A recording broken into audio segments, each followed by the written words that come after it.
CNBC-TV18 Weekender. Hi guys, I'm here at the Oragadam plant in Chennai, Royal Enfield's plant, and I'm with the man who runs the most profitable motorcycle company in the world. Siddharth, it's great speaking to you. When I come here and look at your plant and I look at the grandeur with which you make some of these bikes, I want to know what the vision is for the company over the next 5 years. I mean, if you look at your numbers, you have actually tripled your revenues in the last 6 years from 5,000 crores to about 16,000 crores now. Over the next 5 years, what's your vision? Well, actually, if you look at the Royal Enfield side of the revenue, because what the numbers you're talking about includes our trucks. Yes. If you look at the Royal Enfield side, we've done 10x in the last 6 years. So 2010, we were 50,000 units. Last year, we were 500,000. This year, we'll be 675,000 units.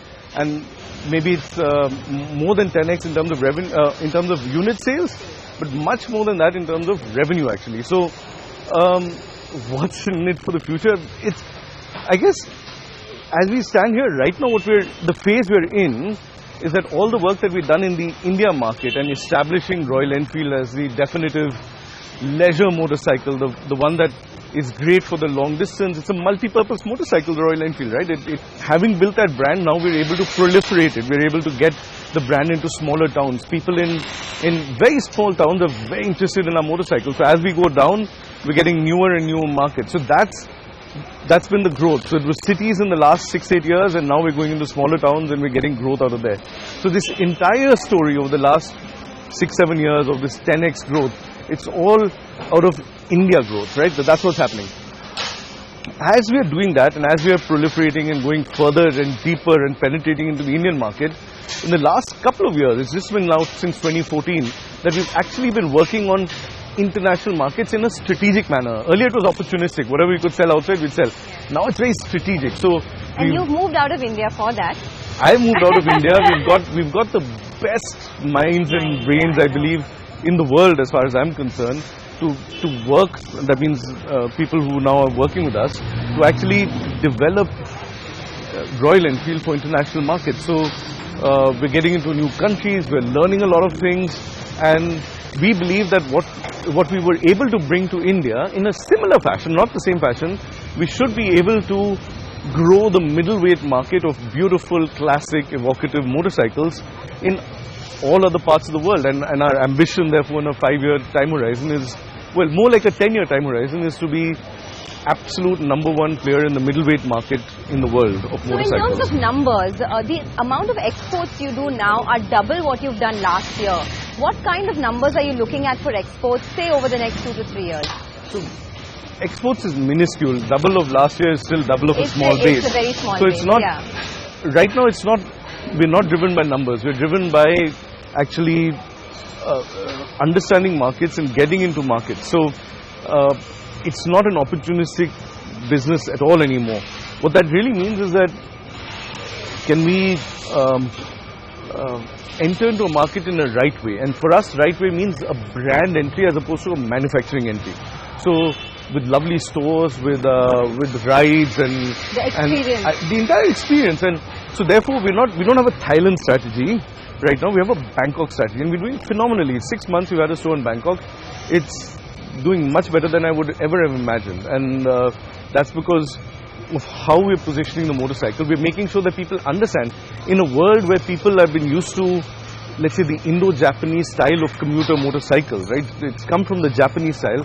They're not used to upgrading to a more leisurely British style of, let's say, classic motorcycle. So we're giving them that option. We're telling them what it's all about.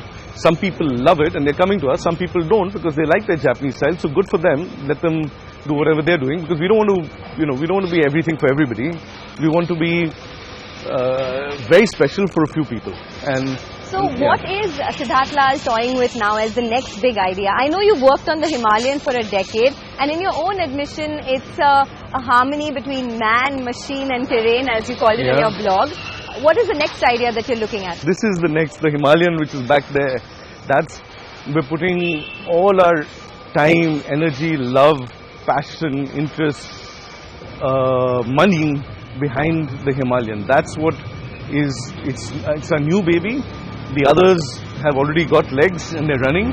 And so for the next year, 2 years, 3 years, we're going to, it's not just about the motorcycle, we're going to grow the entire idea of adventure touring in India. So now, I know you're not giving me any numbers, I'm still going to try. So 675,000 production this year by the end of FY17. When do you see Royal Enfield getting into, say, a phase of 80,000, 800,000, 900,000 production? By which year? So we have that number out there. So we are targeting to get to around a 900,000 number by 2018-19. That's from a production standpoint. How many we'll sell, we don't know. We're not forecasting that. But production-wise, this plant that you see right here, this is Oragadam Phase 1 we call it, because this one was set up for around 250-300,000 units per year. There's an adjoining paint shop that side. We've commissioned, we've commissioned and it's running Phase 2. So that's also producing motorcycles. So combine this factory along with Tiruvattur, when it's all fully up to steam, so Phase 2 is still coming up, will give us in the order of 650-700,000 motorcycles. And then we have Vallam Vadagal coming up, which is our third plant, and Phase 1 of that will give us another 300,000. So that takes us to around 900,000 in 2018. FY19. FY19. 18-19, yeah. So FY19, yeah. And in terms of new launches, a lot of bike enthusiasts have asked me when the next 750cc is coming out because of the spy fix, as you know, that have been doing the rounds. Can we hope to see something soon? We have a lot of new motorcycles under development. Many interesting things. Like? That's the problem. We don't know which all are going to actually hit the road. So even in the past, I mean, what you're seeing here is one Himalayan, right, and one Continental GT a couple of years ago. But behind that was many other motorcycles as well, which we killed because we didn't like them for some reason or the other, or they didn't meet our requirements. So, I mean, there's a fat pipeline, and then there's models which you're going to see. So you are going to see a lot of new and fun and interesting models, but I just can't tell you when and where and how. Siddhartha Lal, thank you so much for taking the time out. Thanks a lot. And all the best for the future. I'm sure you'll achieve that target that you spoke about, 900,000 and much more than that over the next many years. That's just the starting point. Thanks.